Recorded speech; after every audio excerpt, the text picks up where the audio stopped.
तुम चाहते हो ऊपर ऊपर से ट्रिमिंग कर दूं तुम्हारी समस्याओं की और समस्या के वृक्ष की जड़ को छोड़ दूं। हम में से हर कोई जन्मजात आशिक है। जो बच्चा पैदा हुआ है उसका पहला नाम यही होना चाहिए, आ गया एक और प्रेमी। जो शुरू शुरू में रोता है ना, पुकारता है, कोई तो मिल जाए जो पार लगाए। आपको लगता है माँ को बुला रहा है, तो पहले तो पैदा हो गया तुम हो, कुछ दिन बाद तुम उसको बोलते हो तुम नुन्नू हो, उसके बाद तुम उसको फिर उसका पूरा कुल खानदान पढ़ाते हो, फिर तुम इतिहास पढ़ाते हो, कहते हो तुम ये सब कुछ हो, अब ये सब बोझ उठा के चलो। प्रेम क्या है बहुत स्पष्ट होना चाहिए। जा मार्ग साहब मिले प्रेम कहावे सोए। पैदा होना ही आशिकी है भाई। इतना मुश्किल काम है आशिकों को इश्क सिखाना। पैदा आशिक हुए हो और इश्क के अलावा सब करते हो। हम में से हर एक दिन रात अपने झूठ के मिटने की प्रार्थना कर रहा है। ये प्रार्थना ही प्रेम है। आप सोचते हो पैदा होके बोलता है मॉम मॉम, नहीं, बोलता है त्राहिमाम त्राहिमाम। हाँ, फंसा दिया। प्रेम तो एक ही होता है, उससे। और जब उससे प्रेम होता है तो हम कह रहे हैं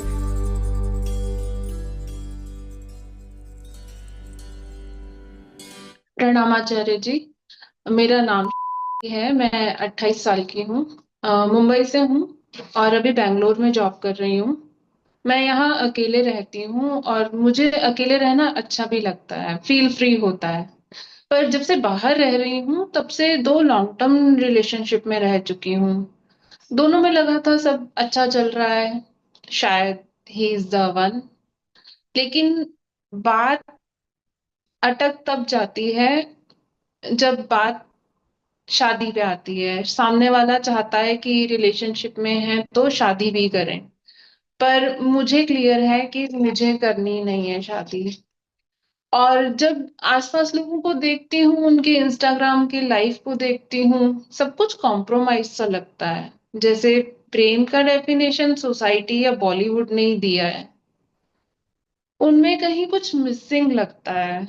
और जब आपके वीडियो सुनती हूँ तो लगता है कि आप लव को बिल्कुल अलग तरीके से समझा रहे हो। मैं अब बहुत कंफ्यूज्ड हूँ, कृपया आप मार्गदर्शन कीजिए। क्या मतलब सच में कोई deeper truer form of love होता है?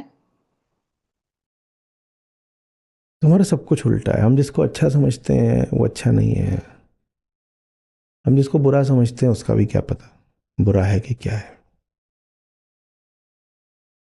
तो हम जिसको इश्क समझते हैं वैसे ही वो भी बिल्कुल उल्टा पुल्टा है। हमारे लिए इश्क का मतलब आसमान में उड़ के जाना नहीं होता। हमारे लिए इश्क का मतलब होता है कीचड़ में लोट लगाना।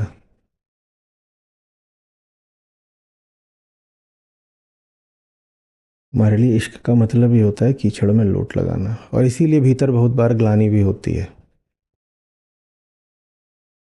बहुत सारे तथाकथित प्रेमियों को खुद ही ये एहसास हो जाता है कि ये कोई चीज़ ऐसी है जो बहुत नीचे को खींच रही है, बहुत नीचे को खींच रही है। लेकिन इसका आवेग इतना है कि रुक नहीं पा रहे, तो खिंच गए, गिर गए, लोट गए कीचड़ में। इतना अंतर है हम में और संतों में।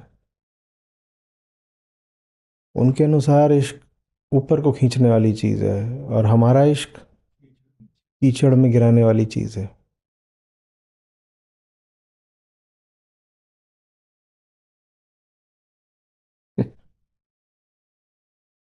उनका इश्क, कुंडलनी की भाषा में बोलो तो, उनका इश्क है कि ब्रह्मरंध्र फाड़ के आकाश की ओर भग गए।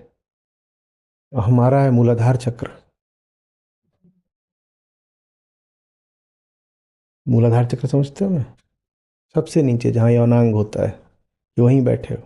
हमारा इश्क वो है। उनका है कि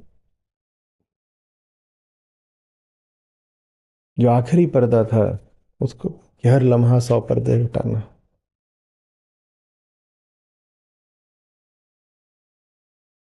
सिर्फ यही चीज आपके लिए ठीक है और आपको ये बताएगी कि प्रेम के केंद्र में ज्ञान ही होता है और कुछ नहीं। क्या है इश्क? हर लम्हा 100 पर्दे हटाना। किसके पर्दे हटाना? मान्यता के, झूठे ज्ञान के। तो प्रेम कोई साधारण खिंचाव नहीं होता। अज्ञान को काटना ही प्रेम है। और जो आपके झूठे ज्ञान को, मान्यताओं, धारणाओं वगैरह को काटता हो वही प्रेमी है, और कोई नहीं प्रेमी है आपका। और ये बात आपसे यहाँ कोई ज्ञान मार्गी नहीं कह रहा है, रूमी का तो नाम ही प्रेम इश्क आशिकी के साथ जुड़ा हुआ है। The poet of devotion and love, ऐसे ही उनको संबोधित किया जाता है। वो खुद कह रहे हैं, एकदम आरंभ में ही बोले दे रहे हैं कि प्यार क्या है। पर्दे हट रहे हो तो अभी पर्दा वो नहीं है कि घूंघट हटा दो अपना, तुम्हारा चेहरा देख लें, वो वाला नहीं है ये पर्दा। किस पर्दे की बात है? भीतरी पर्दे, और नहीं कुछ प्रेम होता। प्रेम का मतलब ही यही है कि चेतना का स्वभाव मुक्ति है, और जो स्वभाव होता है वो आपको चाहिए होता है। इसी चाहत को प्रेम बोलते हैं, मुक्ति को चाहना। और ये ऐसी चाहत है दुर्निवार, आप चाहो भी तो इस पर ढक्कन नहीं लगा सकते, आप इसको मौन नहीं कर सकते, आप इसको जबरदस्ती चुप करा नहीं पाओगे। ये रहती ही है। अब कुछ होते हैं जो जान जाते हैं कि इस चाहत को पूरा किए बिना बाकी कुछ भी करते रहो, जिंदगी खराब करने वाली चीज है। कुछ ये जान जाते हैं, बाकी कहते हैं नहीं, जो मूल चाहत है उसकी उपेक्षा कर दो और बाकी इधर उधर की चीजों के पीछे दौड़ लगाओ। वो पागल है, जिंदगी खराब, दुनिया खराब।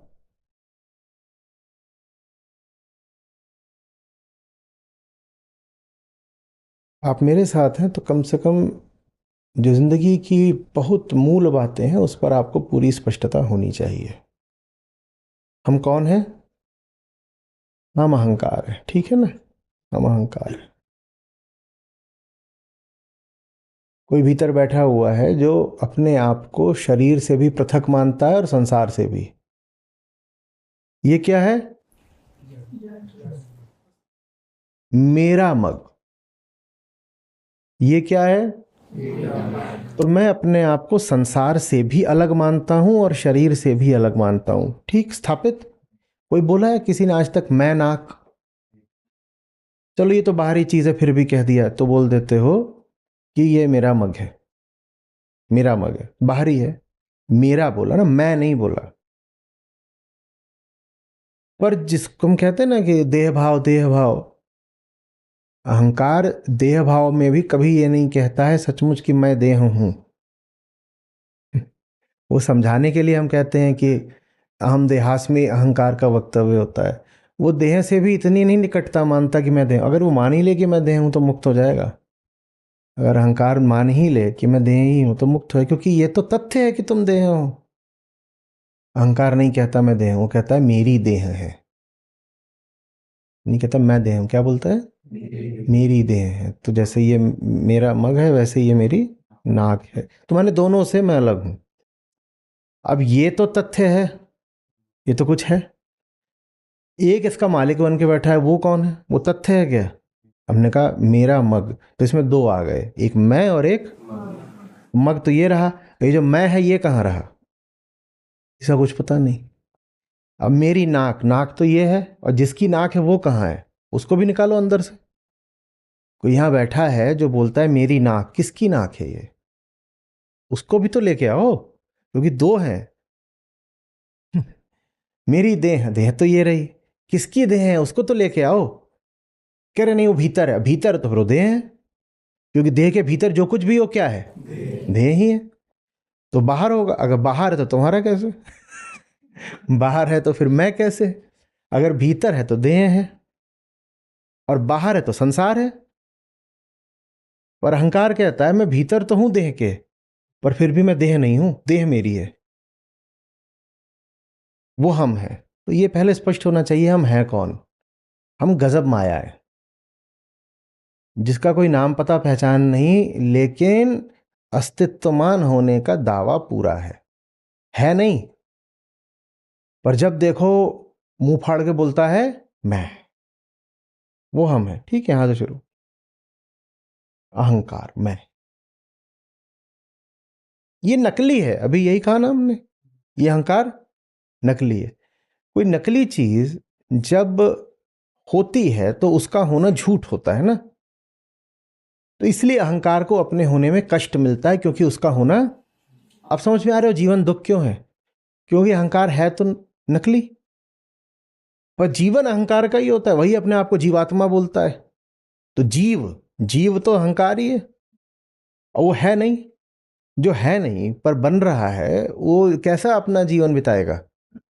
दुख में बिताएगा। हर समय उसे स्वांग करना पड़ेगा कि मैं कुछ हूं, मैं कुछ हूं।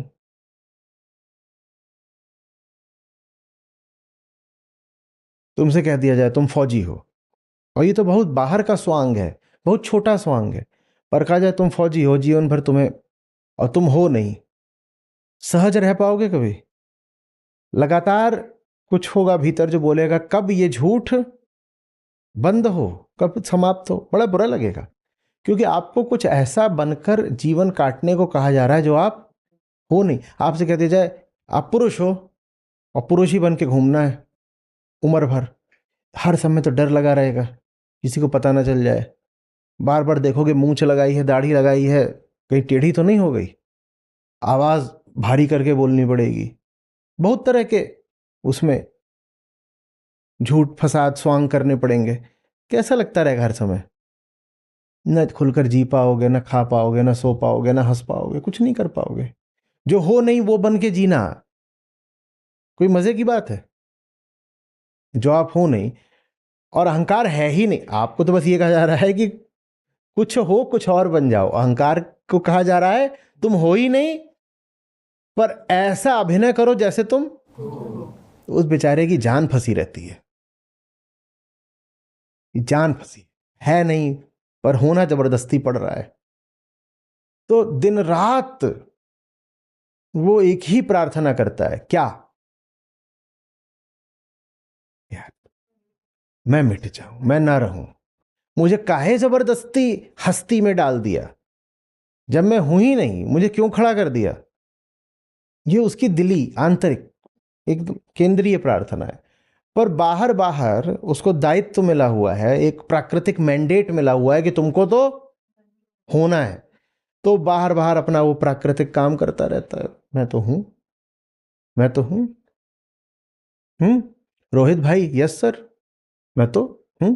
अब वो बेचारा वो बाहर बाहर ये सब कर रहा है नाटक, और भीतर ही भीतर वो दिन रात कलपता है कि जब मैं हूं नहीं तो मुझे हस्ती क्यों दे दी, मिटा दो। ये प्रेम है, यही प्रेम है। हम में से हर एक दिन रात अपने झूठ के मिटने की प्रार्थना कर रहा है, ये प्रार्थना ही प्रेम है। हम भ्रम के पुलंदे हैं, हम अपनी ही मान्यता मात्र हैं और कुछ नहीं है। मैं है, इसका प्रमाण मैं के अलावा कोई और है? तो मैं क्या है? वो अपनी ही मान्यता है। वो कहता है मैं हूं, तो अब मानो मेरी बात कि मैं हूं। तो हम में से हर कोई जन्मजात आशिक है। वो जो पैदा होता है ना, जब बुद्ध ने कहा था जो पैदा होता है दुखी पैदा होता है। हम्म? आप इश्क के कवियों के पास जाएंगे, वो कहेंगे बिल्कुल ठीक बात, जो पैदा होता है दुखी पैदा होता है, इसलिए जो पैदा होता है वो आशिक पैदा होता है। आशिक का मतलब ही यही है, बंधन का मुक्ति के प्रति खिंचाव, दुख का आनंद के प्रति खिंचाव, यही इश्क है। तो जो दुख में है, चूंकि वो दुख में है तो इसीलिए उसका आनंद के प्रति खिंचाव रहेगा। यही इश्क है। माने जो दुख में पैदा हुआ है वो आशिक पैदा हुआ है। तो जो बच्चा पैदा हुआ है उसका पहला नाम यही होना चाहिए, आ गया एक और प्रेमी। वो जो शुरू शुरू में रोता है ना, वो पुकारता है कोई तो मिल जाए जो पार लगाए। आपको लगता है माँ को बुला रहा है, माँ तो पहले ही पगली है, नहीं तो उसको काहे को। आध्यात्मिक तौर पे क्या सकते हैं, बच्चे की पहली पुकार उसके लिए होती है जो उसे भवसागर से पार लगा दे। कहते कहाँ आ गए, ये क्या हो गया, गजब ई का हो। सोचो आप अचानक, आप थे ही नहीं और अब आपके ऊपर दायित्व डाल दिया गया है कि तुम हो। कह मुझे होना ही नहीं है, नहीं तुम हो। तभी तो बच्चे इतना रोते हैं, बड़े होकर रोते हो। उनमें अभी उतने संस्कार हमने नहीं डाले होते ना कि सब बढ़िया है, लाइफ इज गुड, एंजॉय। वो असलियत पता है उनको, तो बात बात पे रोते हैं। यार माफ कर दो, जाने दो, नहीं नहीं चाहिए ये सब। तो पहले तो पैदा हो गया तुम हो, कुछ दिन बाद तुम उसको बोलते हो तुम नुन्नू हो, कहता है ये एक और। फिर क्या तुम जाकर उसको बोलते हो तुम नुन्नू गुप्ता हो, कहता है ये ले।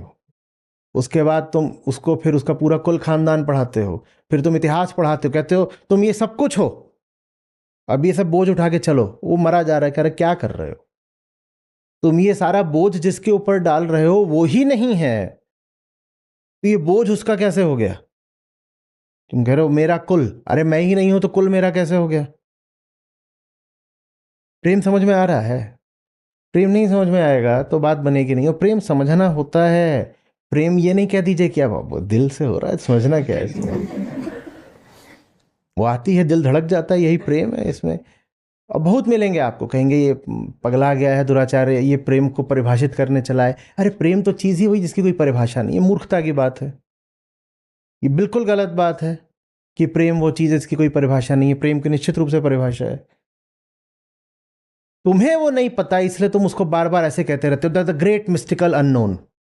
तुम्हें इसलिए नहीं पता क्योंकि तुम्हें आत्मज्ञान नहीं है।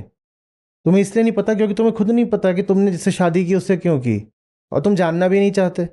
तो तुम ये नहीं कहते कि तुम्हें नहीं पता, तुम कह देते हो जाना ही नहीं जा सकता। ये कितना बड़ा अहंकार है। ये सुना है ना, अजी इश्क तो जो करते हैं वही जानते हैं। तुम क्या करते हो माने क्या, कर्म कांड है कि करते हैं? तुम्हारा तो है ही कर्म कांड कि 25 के हो गए तो अब करो, इतने साल के हो गए तो अब करो। तो ये तो कर्म कांड ही है ना, तुम्हारा इश्क तो कर्म कांड है, तभी बोलते हो इश्क करो। नहीं, क्या यार आज कुछ करने वरने को नहीं है तो सोच रहे हैं प्यार कर लिया जाए। ये क्या है, खुजली है क्या है? मोजे खरीदने जा रहे हो, कुछ करने को नहीं है तो मोजे खरीद लेते हैं, क्या है? प्रेम क्या है बहुत स्पष्ट होना चाहिए। जा मार्ग साहब मिले प्रेम कहावे सोए। कभी भी बर्दाश्त मत करिए कोई कहे कि अरे आज तक बड़े बड़े लोग प्रेम को नहीं समझ पाए, तुम कैसे आ गए प्रेम बताने वाले। बड़े बड़े लोग प्रेम समझते थे, हाँ तुमने उन बड़े लोगों का भी पढ़ा नहीं है, इसलिए तुम फालतू की बात कर रहे हो कि बड़े बड़े लोग प्रेम नहीं समझ पाए। बड़े बड़े लोगों ने प्रेम को बहुत स्पष्टता से समझा है, बहुत स्पष्टता से। हाँ ये जो अब नौसिखिए कहानीकार होते हैं वो जबरदस्ती उसको, इसको बोलते हैं, एक बार मैंने पहले भी कहा था आपसे, ऑब्सक्योर करना, छुपाना, ऑब्सक्योरेंटिज्म,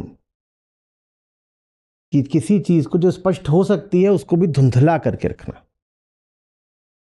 इसलिए नहीं कि अनिवार्यतः धुंधली बात है, इसलिए क्योंकि तुमको नहीं पता तो तुम उसको धुंधला करे दे रहे हो। लगभग ऐसा ही कि जैसे आपके ये पेपर है, इस पेपर पर आपके नंबर लिखे हुए हैं और नंबर आए हैं आपके 100 में से 5, 100 में से 5, तो आप जानबूझ करके उस पन्ने पर थोड़ा सा पानी गिरा दो। आपने क्या करा, आपने ऑब्सक्योर कर दिया। क्यों? क्योंकि ऑब्सक्योर नहीं करोगे तो पोल खुल जाएगी। इसी तरीके से प्रेम को भी हम जानबूझ करके वेग बना देते हैं, धुंधला बना देते हैं, इनकॉम्प्रहेंसिबल बना देते हैं, उसके बारे में बिल्कुल हवा हवाई बातें करते हैं ताकि ये छुप जाए कि हमारा प्रेम 5/100 है। आपके 100 में 95 आएंगे तो आप थोड़ी उस पर पानी गिरने दोगे, आप तो उसको फ्रेम करा के लगा दोगे। पर जब 100 में 5 होते हैं ना तो आप खुद ही जहां वो इंक होती है उस पर थोड़ा पानी गिरा देते हो और कहते हो अरे अंक आज तक कौन समझ पाया है? किसको पता अंक माने क्या? और जिसको पता है वो जानत नहीं। जो कह दे कि वो प्रेम जानता है, वो प्रेम जानता नहीं।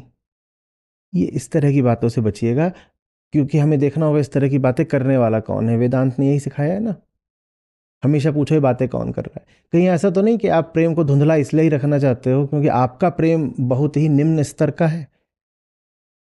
पोल ना खुल जाए अपनी कि हम तो प्रेम बहुत ही बिल्कुल वही कीचड़ वाला करके बैठे हुए हैं, तो हम फिर कहते हैं प्रेम, प्रेम क्या, प्रेम तो कोई नहीं जानता।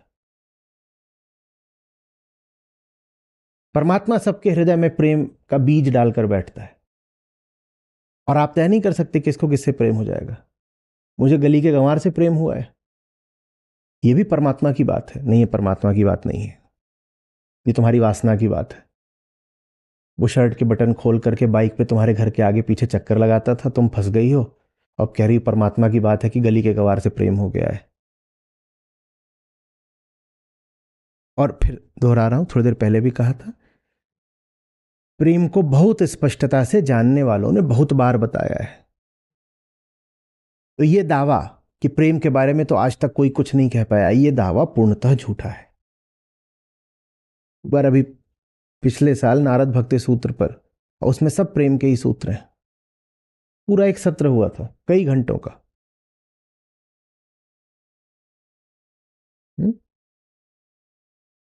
तो ये पहली बात कि प्रेम समझा जा सकता है। दूसरी बात, प्रेम और ज्ञान अलग अलग कि इश्क है हर लम्हा 100 पर्दे उठाना, और पर्दे उठाने का काम ही तो ज्ञान होता है। और क्या होता है? प्रेम ही ज्ञान है। और जो इस तरह की बातें चला रहे हो कि ज्ञानवान हटाओ, ज्ञान में क्या रखा है? कल किसी का आया कि आ जाओ गीता पढ़ लो, बोले अरे हटाओ, तुम्हारे पास क्या है? तुम्हारे पास कृष्ण का ज्ञान है, तुम गीता की बात करो। तुम्हारे पास कृष्ण का ज्ञान है, हमारे पास राधा का प्रेम है। हमें ज्ञानवान नहीं चाहिए, हम प्रेम मार्गी, हम वहां जाते हैं। जहां कहीं भी प्रेम और ज्ञान को अलग बताया जा रहा हो,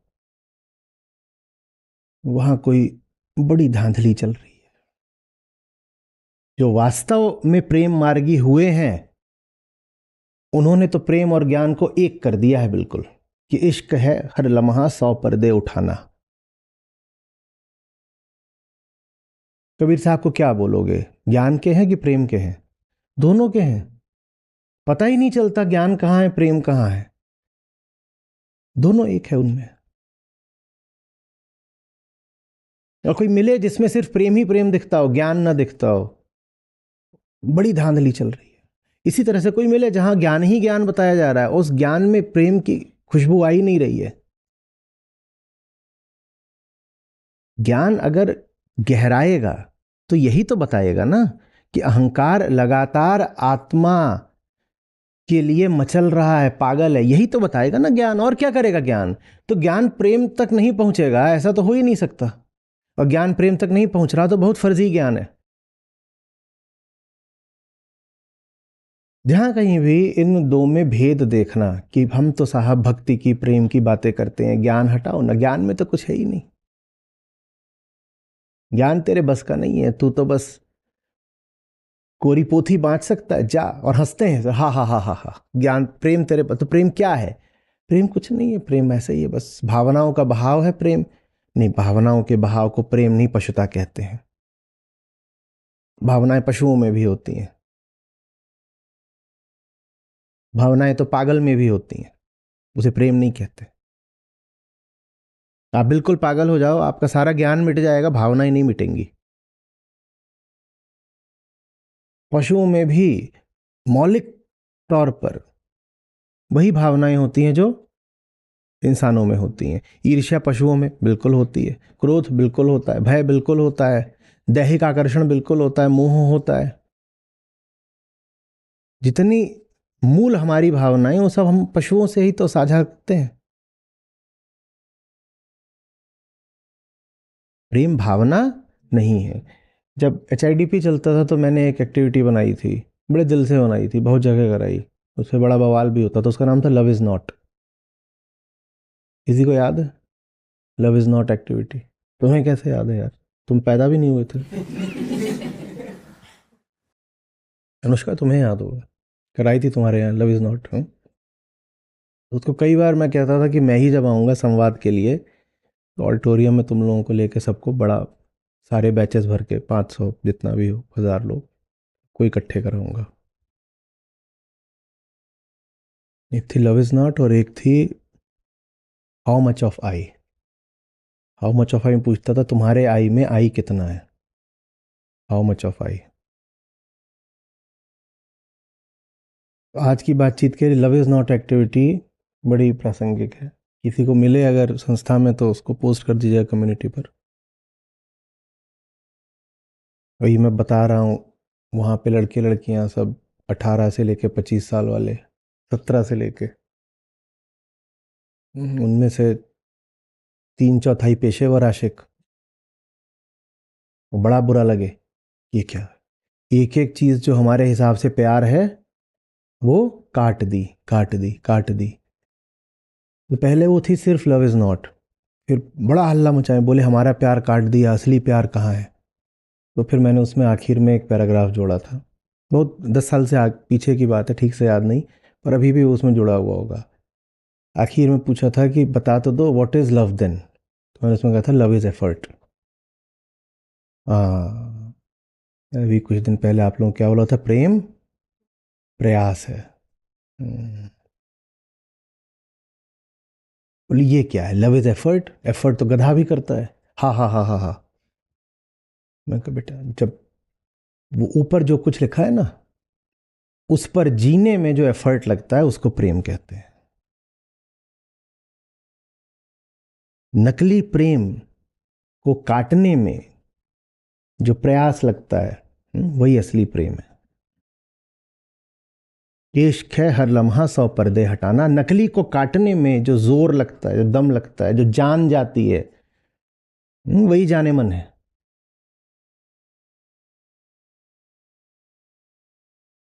love is effort and action. हाँ, एफर्ट भी ये भी नहीं कि भीतर ही भीतर हो, तथ्य में दिखना चाहिए कि प्रयास हो रहा है। आसमान में उड़ के जाना बड़ा अच्छा है, पर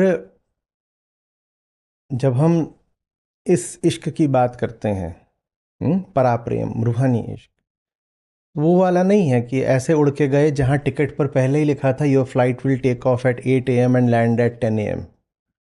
ये वो वाली उड़ान नहीं है। कि जहां सब कुछ आपके अनुसार, आपके अनुकूल, आपकी व्यवस्था से हो रहा है। आसमान में तो जाएंगे, पर इतने बजे उड़ेंगे, वहां पर एयर होस्टेस भी होगी, चाय भी पिलाएगी, और इतने बजे फिर सुविधा और सुरक्षा के साथ लैंड भी कर जाएंगे। इश्क ये वाला उठना नहीं है। इश्क ऐसा है जैसे वो गुब्बारा जो ज़मीन से उठ जाता है और फिर कभी लौट कर नहीं आता है। वो जो कुछ भी अपने साथ भौतिक लेकर के गया था वो ऊपर फट ही जाता है। आप गुब्बारा जानते हैं, जब उसके भीतर दबाव होता है और बाहर भी दबाव होता है, तो दोनों दबाव एक दूसरे को न्यूट्रलाइज कर देते हैं। ऊपर जाओगे तो एटमॉस्फेरिक प्रेशर क्या होता है, कम हो जाता है, पर जो भीतर का प्रेशर है वो तो कम। तो गुब्बारा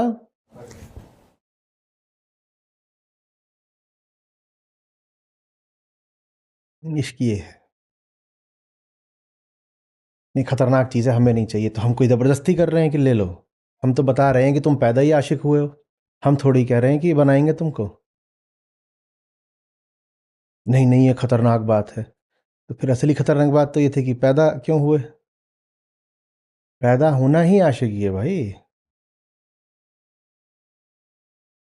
आप सोचते हो पैदा होके बोलता है मॉम मॉम, नहीं, वो बोलता है त्राहिमाम त्राहिमाम।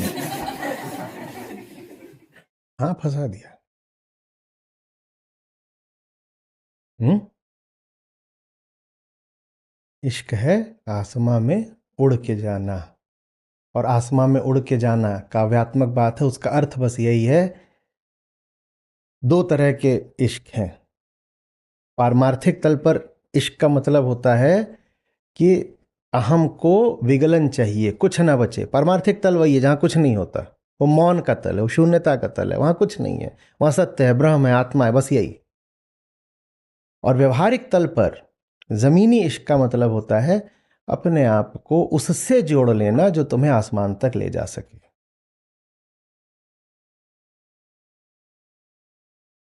क्योंकि आसमान खुद नीचे नहीं आता, वो आसमान है, वो क्या कैसे नीचे आए, मजबूरी बेचारे की।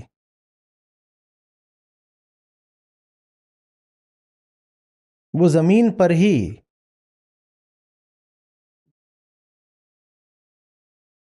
अपने आप को खड़ा कर देता है कई बार ज़मीनी शक्लों में।